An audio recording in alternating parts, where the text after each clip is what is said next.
Oh yeah, someone just asked about finding yesterday's meeting.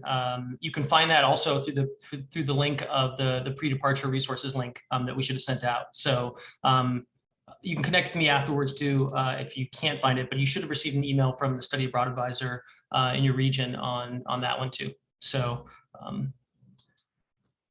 we sent a couple emails out there too, so I think you should have it, but if not, let me know. All right, starting off, my name is Derek Shepard. I'm the study abroad advisor for, I was just telling a couple of the panelists, for Asia, and then I expanded to some other roles, so Asia, Africa, Middle East, domestic, and Scandinavia. So if you are a student going in there, you've probably interacted with me at some point here. And I am going to be joined by, we have 4 panelists here right now. Parissa, we have Grace, we have Nicole, and we have Preston. And so I'll go ahead and allow them, and we should have maybe possibly one more panelist coming too. All of these students have studied abroad, in some cases multiple times. I'll let each one of them just take a couple minutes or a minute to introduce themselves, just kind of say, you know, where they went, and just a little intro that way, and then we'll ask some questions. If you all have questions too, you can put them in the chat or save them till the end. After we go through the kind of the list of questions that we have to start off with, you all can ask questions too. So Nicole, you want to start us off? Sure. So I studied abroad in Sevilla, Spain, fall of 2021. And I just graduated, so it was my senior year. Congratulations, by the way. Thanks. Let's go with Grace. Hi, everyone. I studied abroad in Maynooth, Ireland. It was fall of 2021, and that was my freshman year. So my first semester here at UNC, I studied abroad. Yes. And where did you study? Maynooth University. Maynooth University, sorry. Ireland. Sorry, Yeah. you said that. Gotcha, yep, gotcha. Parissa? Hi, everybody. I'm Parissa. I actually just finished studying abroad in London through Honors Carolina. And that's the end of my junior year, going into my senior year right now. Nice. And then Preston? Yeah, hi, I'm Preston. I guess I'm the outlier in that I studied abroad this entire academic year.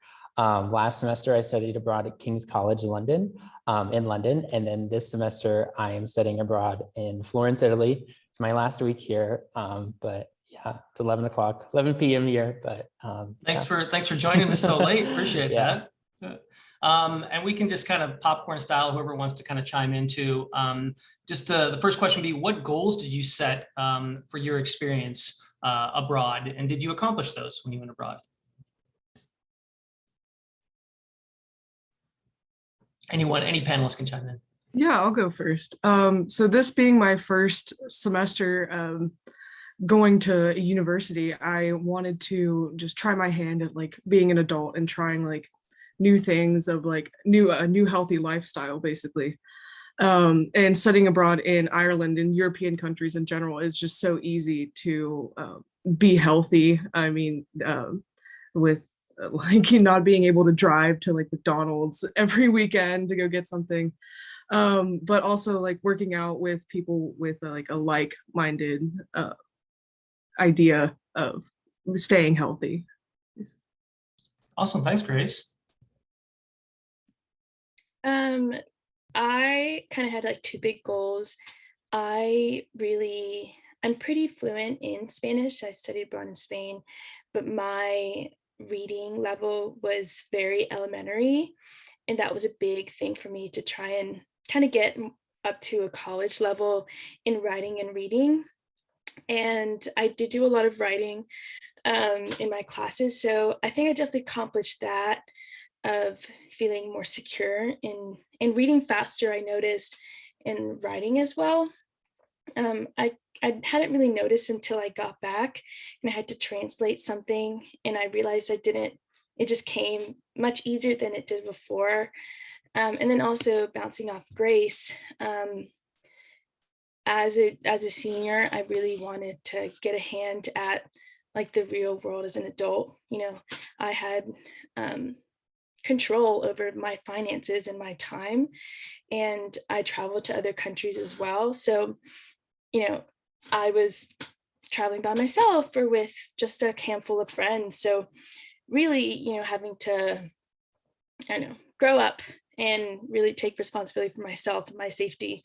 So that was a big thing. And I think, you know, definitely improved. Thanks, Nicole. What other countries did you go to? Yeah, I went to Paris, or I went to France twice, and then I went to Italy. I actually went to Florence, and it was beautiful. And I went to Florence and Milan, so it was Nice. awesome. Yeah.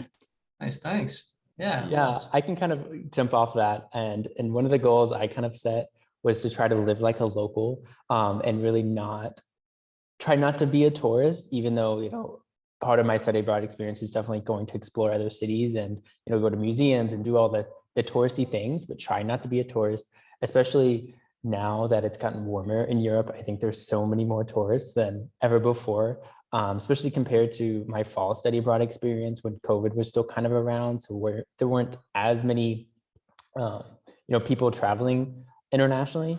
And I really think that was it was a blessing in itself that I got to, stay in London in my fall semester and really kind of get to know the city. And, one of my favorite things to do was just to kind of just walk around and kind of not have a plan, and really to just kind of find hidden gems around the city. And I think really just trying to experience it and not be so focused on, what I'm going to do next weekend, where I'm going to travel, now, just really kind of almost relaxing in a sense, and kind of, really being more of a European than an American now.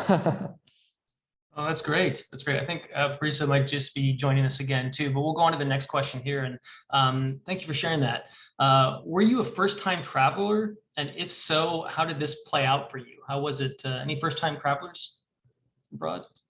Yeah, please tell us. Yeah, I don't know, I guess I kind of got tired of airports at one point.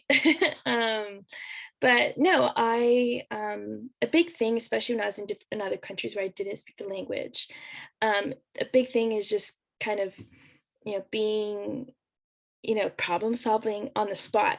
If you miss a train, you have to go speak to someone. You have to, figure out, even if you're like going back and forth, it's really a lot of problem solving, I think, and kind of getting used to like, oh, I know that, this will take me longer, like checking bags will take me longer. I need to get there before, or like I need to plan ahead that I know, like trains will stop at a certain time of night. I think that definitely improved. And I don't know, I that was a big thing that made me feel like an adult, having to fend for myself and not look to someone else to help me, looking, I'm me, I need to help myself. No, that's great. Did anybody else? Was this your first time kind of going abroad, or have you all kind of been abroad before? So my fall semester was my first time ever out of the United States. And so it was definitely a big learning experience. And it may be, even if you may think that it's like kind of a daunting experience, one thing I did was I reached out to the other students in my program, and I actually like coordinated our flights to go together. And so just having that like support system that you can kind of feed off of, I think is really important, especially doing it your first time, because honestly, your travel is just a lot of trial and error. Like you're going to do it once, you'll go to the international airport or you go to the train station, and you just kind of have to live it and experience it. You might miss your train. Hopefully you don't miss a flight, but you just kind of have to live and learn it. And then the next time you're going to be so much more prepared to do it. And you're going to want to do it so much more, especially when travel is so, like to Europeans, it's just part of their day getting on a train, getting on a fast train or regional train to just wherever.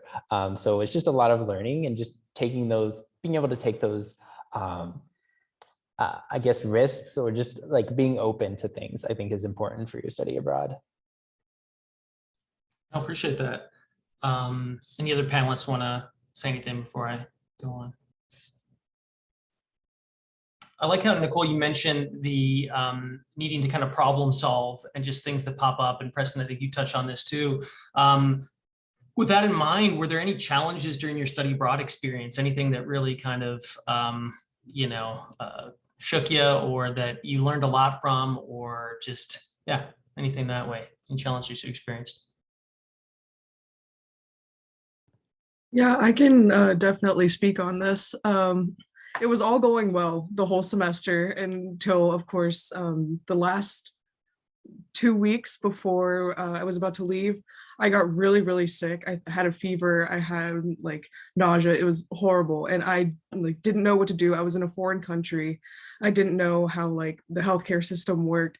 But I reached out to my resident director, Rachel, and she kind of helped me like find medicine, find the doctor on campus that I could go and talk to and like get a COVID test for. Thankfully, it wasn't COVID.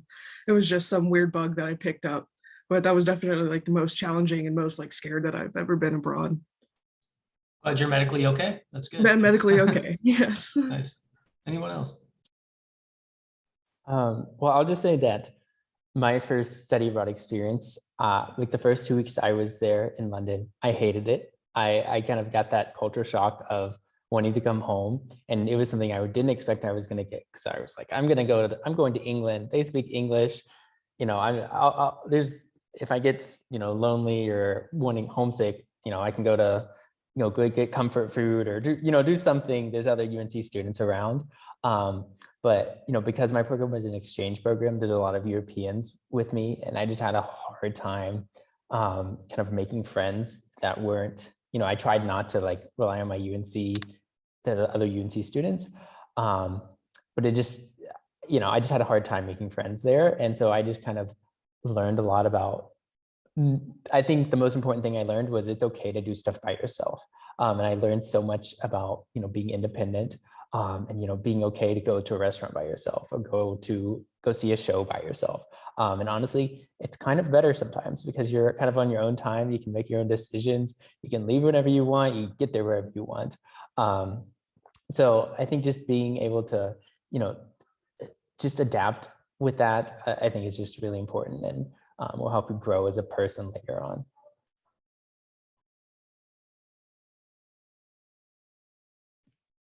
I kind of had a similar experience to Grace. So I was staying in Sevilla, but my flight left out of Madrid. So I was in Madrid by myself for a couple of days. I wanted to explore the city before I returned to the US. This was mid-December. And I got sick with COVID 2 days before I was supposed to return. So that that was the most scared I had been as well, because I was in Madrid by myself. Like my host family was like on the other side of the country. I felt really sick. I was a lot of stress. And it all worked out. I ended up going back to stay with my host family.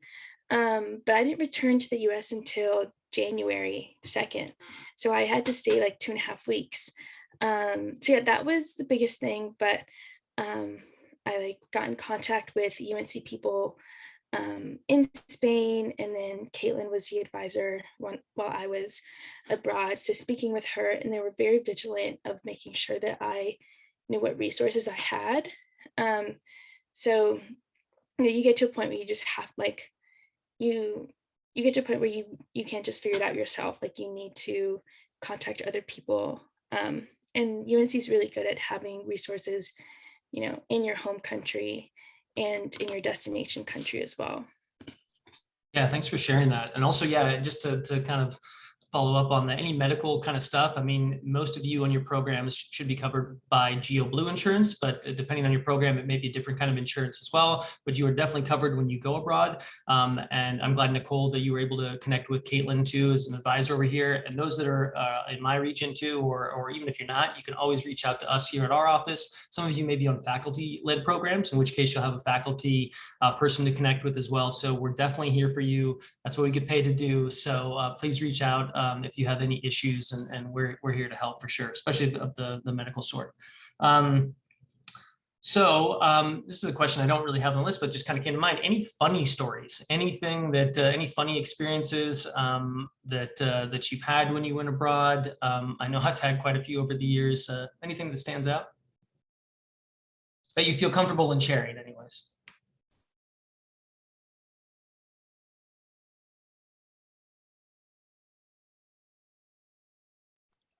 I can jump in. My Wi-Fi has been cutting out, so I apologize for that. I went with a UNC group. There was 37 of us who all went to UNC and came in not knowing each other.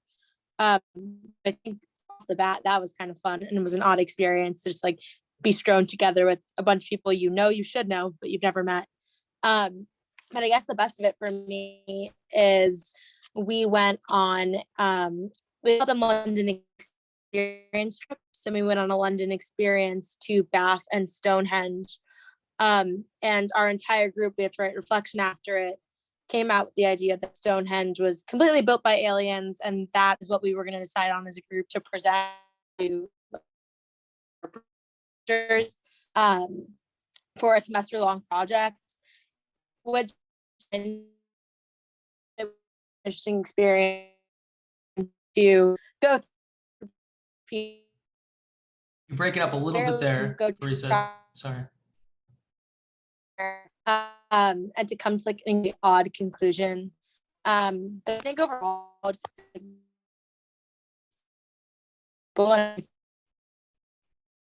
very well. Sorry, Parissa, you break it. I think you're still cutting out a little bit there, but I did catch aliens and Stonehenge, and it sounds pretty wild. So sorry about the connection not being great. Parissa is over in Morocco right now, so sorry about that one. But thanks for sharing that. Anybody else have any kind of funny ones? My cohort was really small. There were 6 of us. So it was kind of the perfect number to go on trips where we could share a room or 2. And these are just like little things. But we would like, one time we were all getting off the bus or off the train, and one of us got left behind. So we just like, the doors closed and we just see them like just like going away, and we're in Paris and we have no idea what to do, and we're just like, bye. And like our phones weren't really working well, so we just kind of had to sit around and wait for them to hopefully not get off on the next stop, and just wait for them to come around. And then seeing like a crow like physically fight a rat in the street, or just like, like tripping on like the steps of like whatever museum or whatever we were going to. So we were a small cohort, but we had a lot of like good times. So if you like making friends is a big thing. Like being alone is great, like doing things yourself, but it can get really lonely. So people you go with UNC or not, make the effort to get to know them really well. Yeah, I had a really funny story. It didn't happen to me personally, but it happened to one of the other UNC students in our program. We have a reading week for a week in the middle of the semester where you're supposed to go and study for your midterms, but of course you're abroad and you want to go to like another country to go visit. So we had all had our different plans. I was going to Italy with one of my roommates. There was a group going out to London, a group going to like Paris. And one of these students in the London group, they were all sitting down planning this trip. They had museums down, restaurants down, like hotels, everything down.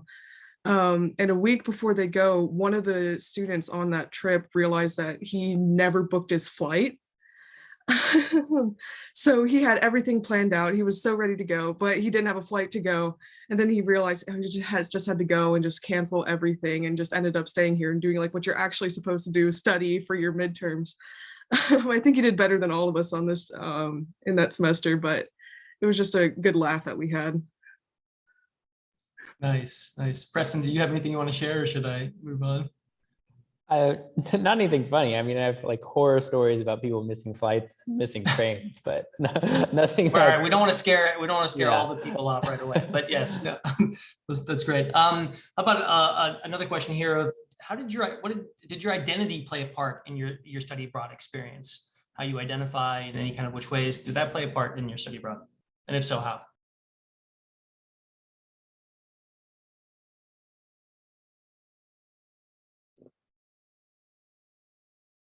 And only what you feel comfortable with too. I'm thinking more of kind of either racial or sexual identity or other stuff or whatever. I mean, just anything you want, first generation college student, etc.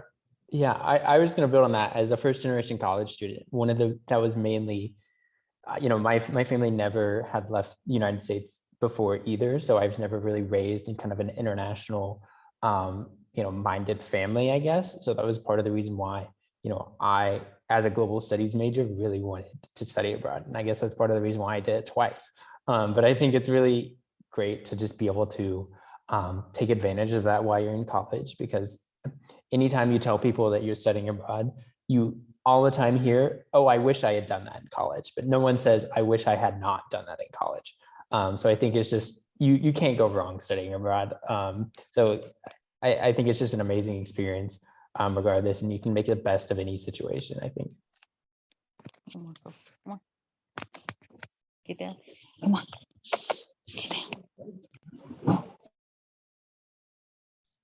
Yeah, anyone else want to share anything? I can think of a particular instance. I volunteered at like a kids after school program, and it was kind of in a like bad neighborhood. So the school that I was at, they kind of gave me directions how to go, and they said, get off on this specific spot and like go directly to the school, like don't wander around. They said, although you may not be like, not harassed, but just like someone may not come up to you because you look Spanish. I am Latina.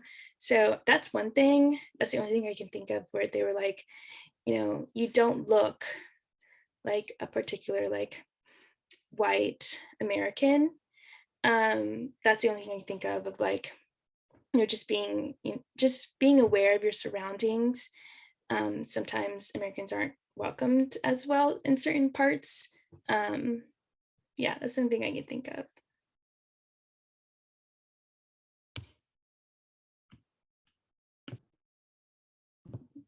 Yeah, I can think of some of the classes that I took that have really opened a perspective of the world that I never even thought of to begin with. I'm a business major, and when we were right before we were studying abroad, they gave us a list of classes that we could choose from that would transfer credits over to UNC.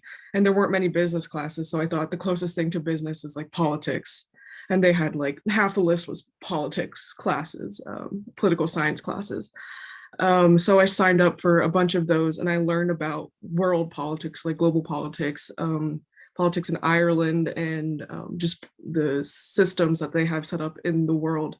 And we even learned about the United States government in Ireland, which was really eye-opening to see their perspective, because normally we just show like the pros of our own government and just a history of it. But while we were in Ireland, we learned just like the pros of a two-party system and the cons of a two-party system. And then we would look at other systems in Europe, and what were the pros of their system, what were the cons of their system, and basically how government will evolve and has evolved. And that really opened my eyes up coming back here. Nice, thank you for that. Do you have any other kind of memorable experiences or stories or anything like that that you want to share? I know we talked about some of the funny stuff and other things too. Anything that comes to mind that way?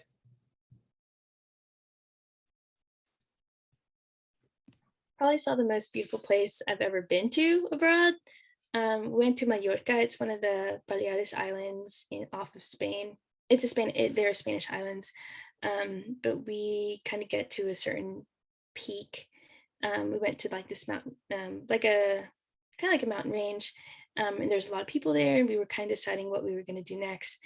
And looking back, this probably wasn't the smartest thing, but someone comes up to us and says, "Oh, like my husband and I just like walked back from this like secluded cove, like it's kind of like unmarked, you should go there." And like if a stranger comes up to you and say like go down an unmarked path, you probably shouldn't, but we did. And it did turn out to be like the most beautiful place I've ever been. Like sparkling Mediterranean water. Actually, it's the screensaver. I probably can't show you if you'll see it, but it's the screensaver on my phone. You see it's like Carolina blue, like no one was there, great water. But yeah, I guess take risks, but like safely. But I would say it was the prettiest place I've ever been. So that's super memorable. And my whole cohort was there. So we had a great time. We had packed lunch, and it's probably one of the best days ever.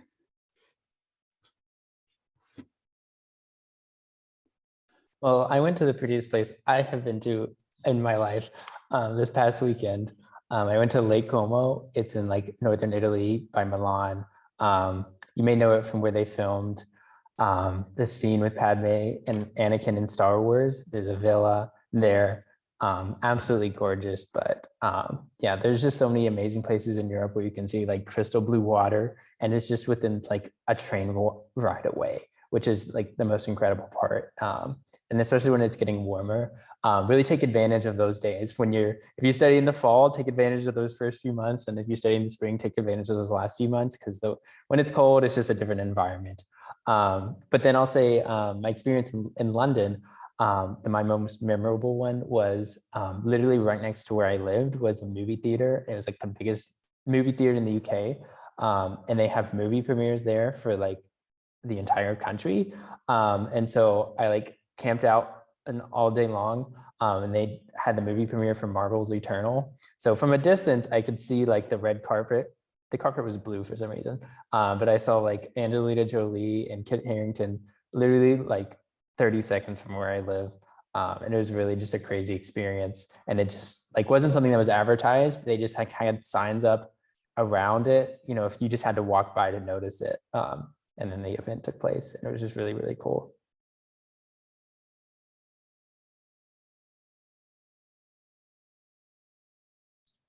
Grace, do you have anything, or should I go on? I'm just remembering we in our program we had weekend excursions where our program leader would take us to a different part of Ireland, not every weekend, but every once in a while. And one, she took us to the Aran Islands, which is all the way on the west coast of Ireland. We were closer to the east coast. But she takes us to the west coast of Ireland, and she warns us about this ferry ride. It's like, it could be 15 minutes long, it could be an hour long, depending on how choppy the waters are and if it rains or not. Thankfully, it was 15 both ways.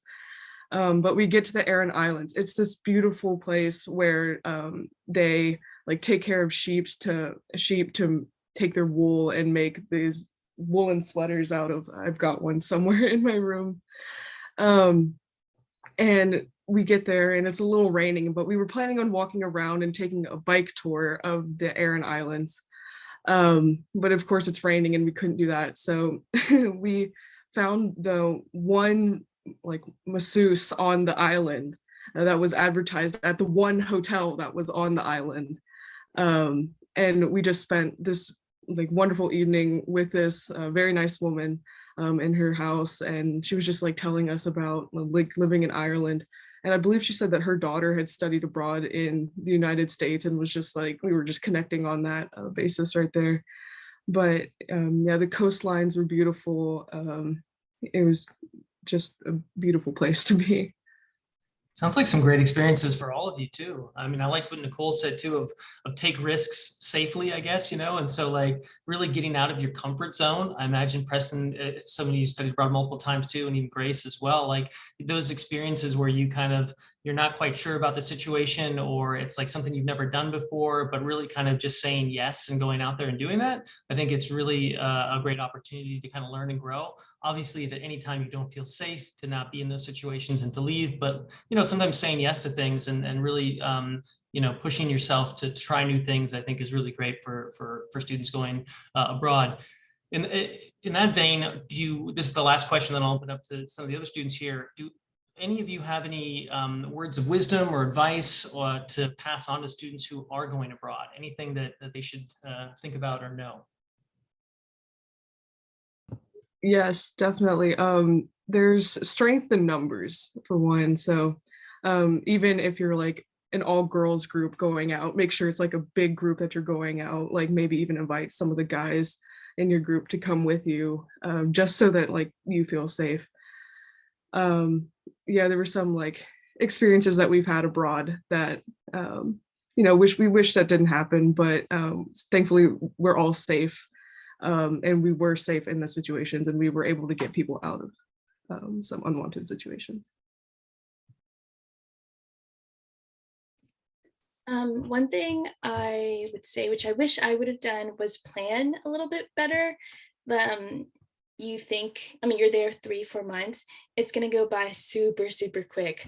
And like, I got to go to other countries, but those were kind of like last minute things and they worked out really well, but sometimes they just don't. So plan out your kind of your weekends to where you have time to explore your city, but also plan out things to go before, and things are going to be cheaper if you buy tickets, and just like travel in advance. Like, it's going to go by so quickly. So make sure, do a lot of research. Like, the internet's great to like Reddit even too, like find as much as you can about these places that you're going.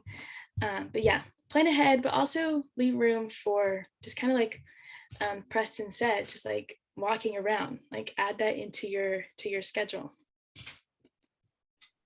Yeah, I would say my biggest advice for anyone is just to please like spend some time in your host city, like spend the time in the city that you're living in. I think especially like when you're not like in a capital city like London or like Rome or Paris, where you might not think there's stuff to do, it may be really easy to just go travel every weekend. And I've definitely met a lot of people, some go to UNC, some don't, who have done that, where they go somewhere every single weekend. And I just feel like you're not really getting a study abroad experience. You're getting a 3-month tourism like vacation experience, which is great, but I feel like that's not what you signed up for, and that's not what you're paying tuition for. So I really think that spending time in your host city, getting to know your host city, is really, really important. And then I'd also finally say that like study abroad, you know, you hear our stories, you see like people's Instagrams, you see TikToks about how glamorous it is. Just know that it's not always glamorous. Every single day and every single week is not like beautiful lakes and seeing the Mediterranean and you know, doing amazing things. There are days where, you know, some days are not good days, and I think that's really important. And I think it's just really easy to see people like going and spending tons of money, and you may feel like you're not getting, you know, the best study abroad experience. But I think you just should take what you can get from your study abroad experience and, you know, do what's for you, what's best for you. And I think that will be the most meaningful for you, you know, later on in life. Those are great words of wisdom from all of you. Thanks for doing that. Thanks for sharing that. Open it up to those that are still here. Any questions you have, feel free to go ahead and chime on in, or if you have questions, you can type them in chat. Any questions for our panelists? I had a quick question. So I was wondering how you guys like now, well, oh, this is it's not a hard question. So I am a person who likes to buy a lot of like souvenirs and stuff, but also I know that like buying a lot of that and then having to like take it back will not be like the best idea. So how did you guys like pick what was like the most important item to take back, or items, instead of just like I guess controlling that like tourists, like I want to get like this little trinket and then I want to get this for my mom and all that stuff like that. Yeah, on my trip back, I had to buy a duffel bag to bring back all the things that I'd bought. It was like a little expensive to do, but that was like the bag that I had all of the souvenirs and the trinkets, and like bringing them back and like giving to people as presents. It was honestly, it was worth it to me to like see their reactions of all the things that I got.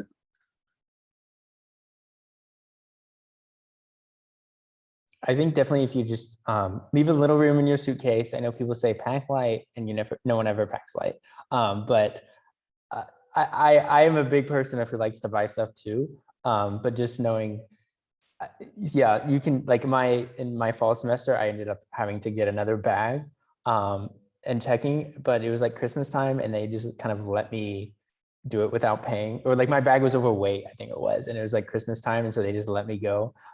So I think people can be accommodating, and I think it's better to buy it and have those things that you're going to remember than to not buy it. I mean, obviously don't buy like everything in every city, but like, I mean, it's okay to buy like a tiny little trinket, you know, here and there. Yeah, I stand by that. Like, don't buy a souvenir from every city, definitely from where you're studying, and maybe like another one that you think is meaningful to them.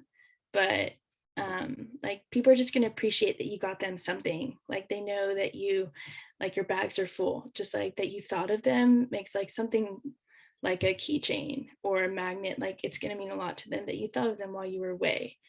And also kind of unrelated, but if you're into thrifting, especially Europe, oh my gosh, thrifting is the best. So please leave room, or just like don't pack as much as you think. Like I did it, and I'm really glad I did, because I brought so many cool pieces that I bring back, and people are like, oh my gosh, where'd you get that? And you can be cool and say like, I got this in a little corner store in like Spain or something. So definitely just, I know you don't need as much as you'd think. And I know everyone says that, but it's so true. Like you're just gonna be so much cooler if you bring like clothes from abroad. And the coolest thing I think is when you go to a thrift store in Europe and you find something with UNC's logo on it. Oh my I found God. that several times. Like there's literally a store here in Florence that sells like new, like champion labeled UNC merch. And I just think it's the craziest thing. Yeah. Yeah, we walked by a bar in Florence. Oh wait, it was in Florence. We walked by a bar and they had like college gear, and we saw a UNC jersey. It was really Oh, cool. yeah. That's great. I mean, I actually, my wife and I love thrifting, so we thrift all the time locally and even when we go internationally. So that's really great advice. I'd also say on the flip side too, of like, you know, not just bringing back stuff, but going over there too. Like I always tell students to bring like a couple of like UNC magnets or something small or something that has like a UNC logo to people that you might meet over there. You know, you're going to make some, hopefully some local friends in some of your programs. It might be good to have a couple of small UNC things that you're okay with kind of partying with. Don't go crazy and buy all kinds of like hats and shirts and other things too. You don't need all of that, but you know, something small, even a postcard or something like that too can be nice. So think about that ahead of time. Yeah. Any other questions? There's some in the chat, Derek. Yeah, am I missing stuff? I wanna, oh, yeah. Oh, how did you all ball on a budget with traveling? Is that right? I'm sorry, there's a whole bunch of questions in there that I missed. I'm sorry, let me go back up here. Let's go with Maeve. Do you still keep in touch with people you met abroad? How about that? Sorry, great question, Maeve.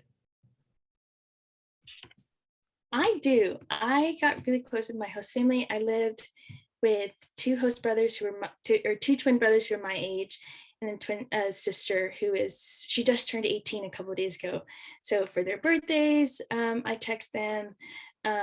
My host mom met my mom, so she sent her pictures of my graduation, and they sent me messages like congrats on graduating. I sent them pictures. I went to New Orleans for the Final Four, and the guys had been big basketball fans, so I sent them pictures.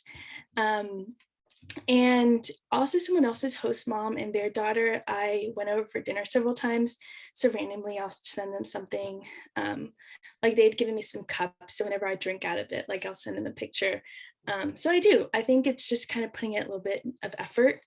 But yeah, I think you're gonna meet really cool people that you're going to want to stay in touch with. Yeah, I also keep in contact with a couple of people that I met in Ireland. One of the friends that I made actually sent me a St. Patrick's Day card, so that was fun. And we've been sending stuff back and forth.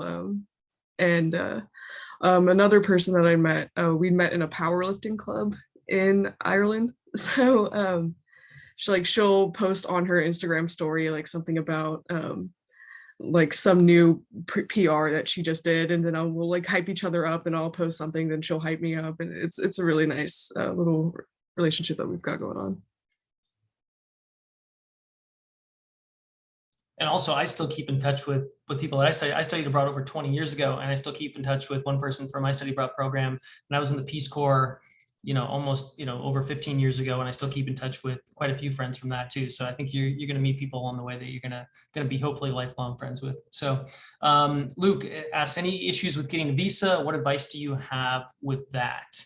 I think each program is a little bit different on that too, but any kind of visa or documentation advice? Send it as soon as you can. I guess just if they have to send it back, then you have time. I hadn't really planned well. I was planning on going to the Middle East the summer before I studied abroad, and I had to cancel that trip because my visa hadn't come, or my passport hadn't come back in time, because you have to mail it so they can stamp your visa. So just kind of thinking ahead. But I don't think anyone in my group had problems with their visa either. Just kind of following the guidelines, and the advisors do really well of like going through it with you. So just talk to them. And if you're going to do one of the programs through like Honors Carolina, for example, or another one that you're going to be doing an internship or working, I think that's the most important part with your visa. I had a friend of mine who's doing the program in London, and he was going to come visit me in Italy. And then something happened where he didn't like do the visa process right. And he had to go back to London in the middle of his trip to France and Italy to go like get his visa fixed, because he was like technically working illegally because he was in another country without the proper documentation. So just like follow whatever guidelines you need. But if you like study in the UK, for example, you can study, like I've never had to have a visa, and I've studied twice now, because in the UK you can study for less than 6 months without a visa, I believe. And in the EU, it's 90 days. But luckily the program that I'm doing here in Florence, they like intentionally timed it perfectly to where we were here 86 days. So they knew that it's kind of a hassle to do, but then it's rewarding afterwards, because then you can actually travel for more than, if you're going to stay for more than 90 days, you could travel. Yeah, those are all great points. And then I would say generally too, if you're going to an exchange program or to a host university, they'll usually provide you with instructions on visas. And then it's kind of on you to go ahead and do that. So Luke, it looks like you're going to University of New South Wales. And so I'm also glad you're going on that program. We've talked before, so I'm glad you're doing that. So I would check with them too, or check with Ben, who's the advisor, who I'm sure you probably chatted with too, Ben Briggs, but they should be able to help you out in that process as well. And I think Nicole makes some great advice. Do it early and get that taken care of. Next question is from Lacey. Great question. How did y'all ball on a budget with traveling? There's a study abroad video called Balling Out on a Budget, so hopefully that's a little reference to that one. But yeah, how did you all kind of manage your budget abroad? I think definitely looking into student discounts is like really key. When I was in London, for example, there's like a student rail card you can buy for the trains. You can get a student Oyster card that will save you money on that. In Italy, there's not as many like student discounts on like train travel and stuff. But I know there's like a rail pass thing that you can buy where you can travel around Europe and do trains like that. I'd say the biggest thing for me that I think has saved me a lot of money is buying that European SIM card and not having to go through like paying the like outrageous price it is for an American to keep your American phone number. It's not like that big of a deal. You can just text your friends through, like I call my parents through WhatsApp, and you can still text people through iMessage if you have an iPhone. I think it just saves you a lot of hassle. It saves you money, and then it saves you a lot of hassle when you need to make local calls, because then you can just call the number without having to like plug in area codes and then like it charge you.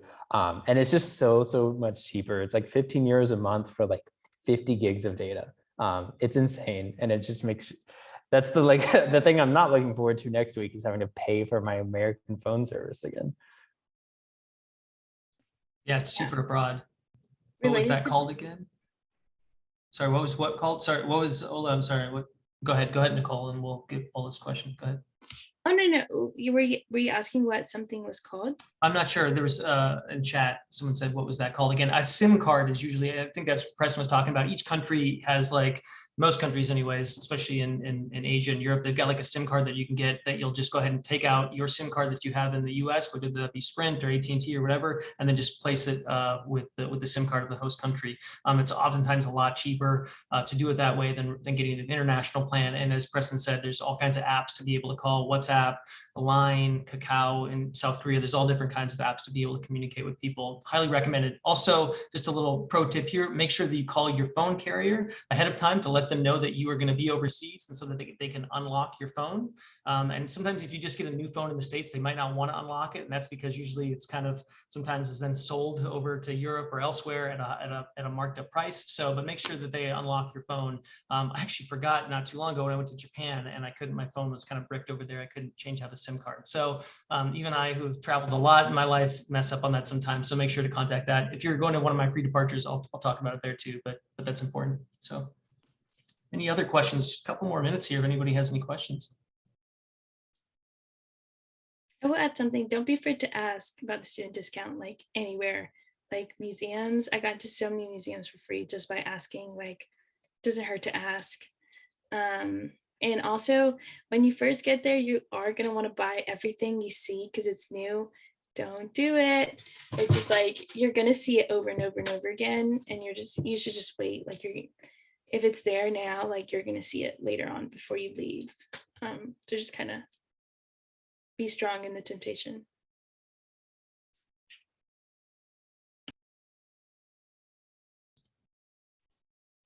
Yeah, that's great advice.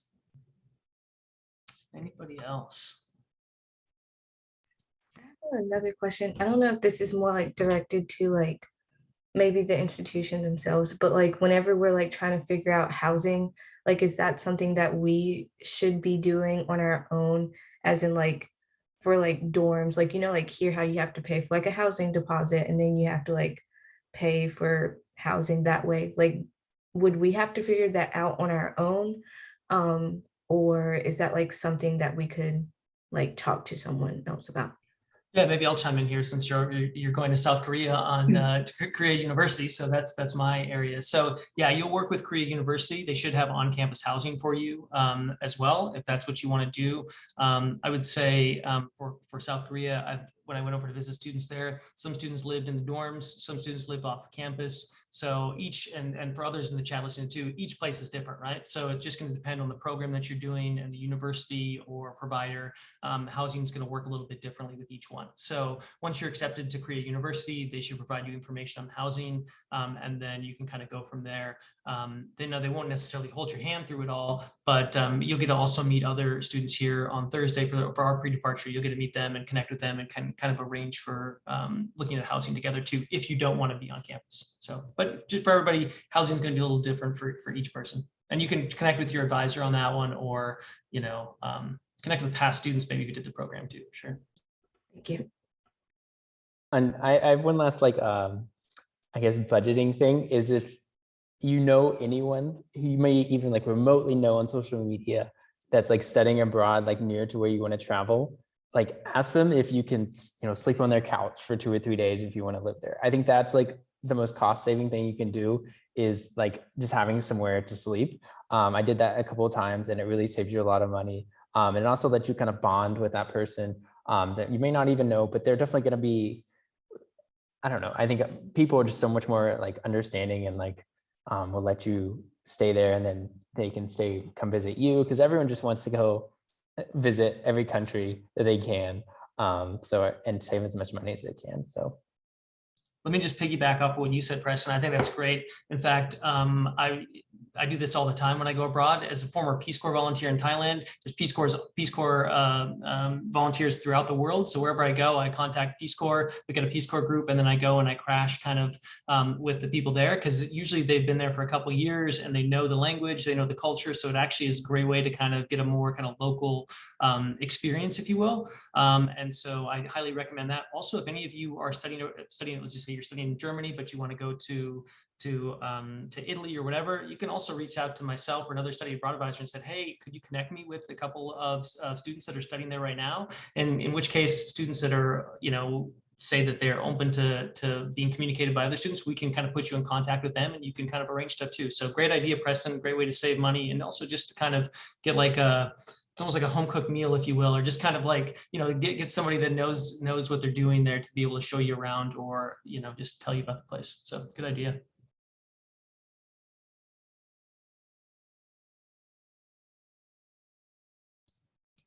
All right, well, it is almost time to stop. So if there's one more minute here, any other questions or? let me just say thanks, Preston, Nicole, Grace. Thank you all so much for serving as panelists here and sharing about your experiences abroad. Thanks for helping all the other students and yeah, really appreciate that. So. Well, thank you all again for coming. And if you haven't done your pre-departure event yet, then it should be coming up tomorrow or the next day. So yeah, thanks everyone for coming. Really appreciate it. Thanks again. Thanks, Derek. That was great. Hey, thanks so Yeah, much, thanks. Nicole. Thanks, Preston. Thanks, Grace. Thank you all for coming. Really appreciate it. So yeah. Yeah. Thank you for having us. Yeah, if there's anything I can do for you all on our end over here, just let me know. Feel free to reach out at any time. You've got my email, of course. So yeah, stay in touch and let me know if I can help with anything, okay? Yeah, for sure. Yeah, thanks. All right. Ciao. Have a Take good it. night. Great Yeah, day. take care. Bye. All right, get some sleep. Thanks, Preston, for Yes. staying up so late. So Yeah, bye. okay, bye.